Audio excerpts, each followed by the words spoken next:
In today's video, I'm going to teach you how to connect Apify to make.com. If you find this useful, consider subscribing and liking the video.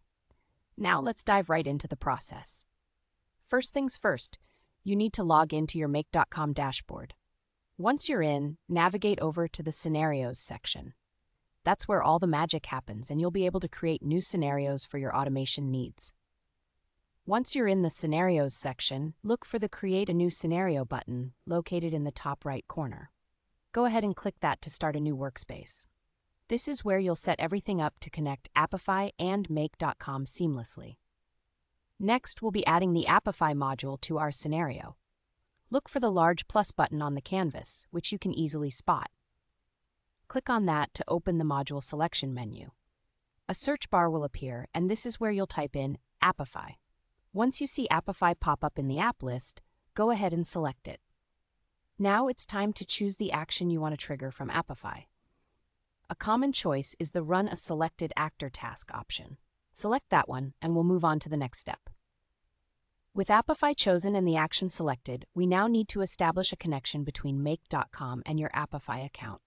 You'll see a module configuration window pop up. In this window, you're going to click on the Create a Connection button. This is where you'll link the two services together. After clicking that, you'll be prompted to authenticate your Apify account. This is a crucial step to ensure everything runs smoothly. Here, you'll need to provide your Apify API credentials, or you may get a request asking you to approve the authorization. Just follow the prompts as they appear on your screen to verify the connection.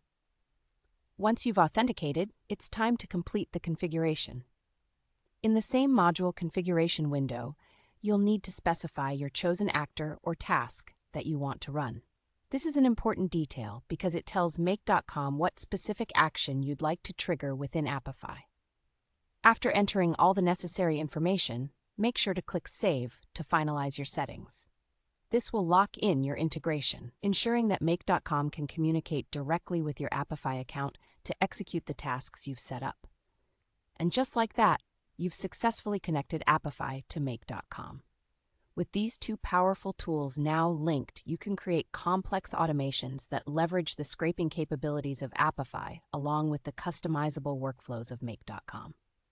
I hope you found this step-by-step guide helpful. If you did, don't forget to give it a thumbs up and subscribe for more useful tutorials like this one.